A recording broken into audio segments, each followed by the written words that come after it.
Brain-eating amoeba death in South Carolina. Lake Murray warning and safety tips. A tragic incident has occurred in South Carolina, where a patient has succumbed to a brain-eating amoeba, as confirmed by the local hospital. This alarming news was shared during a press conference held on Tuesday by Prisma Health Children's Hospital Midlands, which reported that the individual died from primary amoebic meningoencephalitis, PAM, a rare yet often deadly brain infection caused by the Naegleria fowleri organism. While the hospital has not disclosed further details about the patient, the South Carolina Department of Public Health indicated that the exposure likely took place at Lake Murray, although they cannot confirm this with absolute certainty. Notably, this marks the first recorded case of such an infection in the state since 2016. Dr. Anna Catherine Birch, a pediatric infectious disease specialist at the hospital, emphasized the severity of these infections, stating that they are very devastating and that historically, more than 97% of cases in the United States have resulted in death since the 1960s. Dr. Birch elaborated on how these infections occur, explaining that they typically happen when water is forcefully introduced through the nose, allowing the amoeba to reach the brain. This can occur during various recreational water activities in warm freshwater environments such as lakes, rivers, and hot springs, where the amoeba is known to thrive. To mitigate the risk of infection, the Centers for Disease Control and Prevention, CDC, recommends that individuals hold their noses or use nose clips when jumping or diving into freshwater, and to keep their heads above water in hot springs. It's important to note that Naegleria fowleri infections cannot be contracted by swallowing contaminated water or through contact with an infected person. This incident is not isolated. Earlier this year, a woman in Texas also lost her life due to an infection from the same amoeba after using tap water from her RV in a nasal irrigation device. The 71-year-old, who had previously been healthy, experienced severe symptoms such as fever, headache, and altered mental status just 4 days after the nasal rinse. Despite receiving medical treatment for a suspected PAM infection, she suffered seizures and passed away 8 days after her symptoms began. This raises critical questions about water safety and the potential risks associated with recreational water activities. How can we better protect ourselves and our loved ones from such rare but deadly infections? What precautions do you think should be taken to ensure safety in our lakes and rivers? Share your thoughts in the comments below.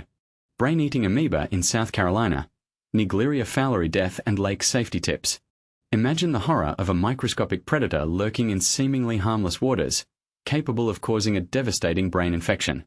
This is the grim reality that has unfolded in South Carolina, where a person has tragically lost their life after contracting a brain-eating amoeba. The South Carolina Department of Public Health confirmed the fatality, which occurred after exposure to Naegleria fowleri, a rare but nearly always fatal amoeba. Dr. Anna Catherine Birch, a pediatric infectious disease specialist at Prisma Health Children's Hospital Midlands, announced the sad news during a press conference on July 22. The exposure is believed to have happened at Lake Murray, approximately 15 miles northeast of Columbia. But here's where it gets controversial. While officials suspect the amoeba was naturally present in the lake, the question remains, how prevalent is this organism in our water bodies, and what measures can we take to protect ourselves? The South Carolina Department of Public Health stated, "We cannot be completely certain as this organism occurs naturally and is present in many warm water lakes, rivers, and streams." Naegleria fowleri is a type of amoeba that can cause a rare but nearly always fatal brain infection, according to the Centers for Disease Control and Prevention. This amoeba thrives in warm freshwater environments such as lakes, rivers, and hot springs. In some cases, it can even be found in poorly maintained swimming pools, splash pads, and tap water. The amoeba is often referred to as brain-eating because it can cause an infection called primary amoebic meningoencephalitis, PAM, which destroys brain tissue. Dr. Birch explained that most people who have been in lakes, rivers, and other bodies of water have been exposed to the amoeba. However, contact alone with the bacteria is not harmful. Where it can cause an issue is if forceful water gets up the nose and is able to cross from the nose into the brain, Dr. Birch said, adding that a PAM infection causes the brain to swell.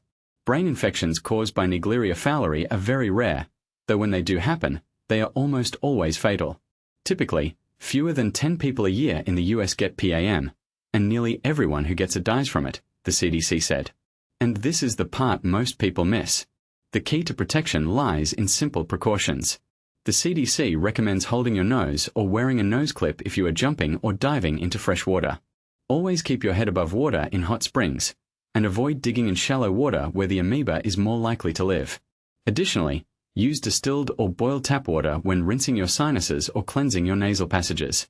These measures might seem small, but they could make a significant difference in preventing such a tragic outcome. Melina Khan is a national trending reporter for USA Today. She can be reached at melina.khan@usatoday.com. Now, let's spark a discussion. Do you think more awareness and education about these rare but deadly organisms should be part of our public health initiatives? Should we be more vigilant about water quality in our recreational areas? Share your thoughts in the comments below. Brain-eating amoeba found in Lake Murray. What you need to know. A shocking discovery. A child found exposed to a brain-eating amoeba. In a startling development, the South Carolina Department of Public Health has informed us that a tragic incident involving a brain-eating amoeba occurred at Lake Murray. Disturbingly, this incident involved a child, as confirmed by Prisma Health Children's Hospital, which reported a patient having been admitted for this critical situation. This particular situation resonates with the heartbreaking story of Megan Ebenroth, a 17-year-old who was a student at Thompson High School.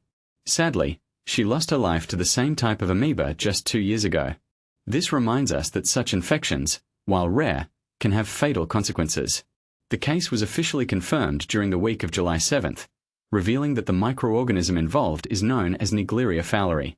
It's essential to note that this amoeba is typically found in warm freshwater settings, such as lakes, rivers, and ponds, where it often lurks in sediment. Naegleria fowleri can enter the human body through the nostrils, travel up through the sinuses, and ultimately reach the brain via nerves. While infections are not common, they almost always lead to fatal outcomes, underscoring the need for public awareness and preventive measures. Staying safe from brain-eating amoebas. To help safeguard yourself from this dangerous organism, consider these precautionary steps. 1. Refrain from jumping or diving into warm freshwater bodies, especially during hotter months. 2. When in warm fresh water, it's wise to keep your nose pinched shut, use specialized nose clips, or ensure your head remains above the water surface. 3. Be cautious in environments like hot springs and untreated geothermal waters by avoiding submerging your head. 4. When wading in shallow, warm freshwater, resist the urge to disturb the sediment, as amoebas are likely to be present there. Interestingly, the risk of infection is only associated with water entering through the nose.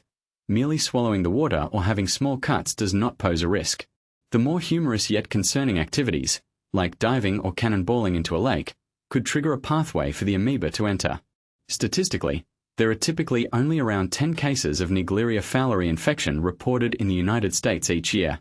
Experts are monitoring the situation closely, especially as rising temperatures might lead to an increase in such cases due to the amoeba's affinity for warm waters. Watch. Insights from experts on Naegleria fowleri.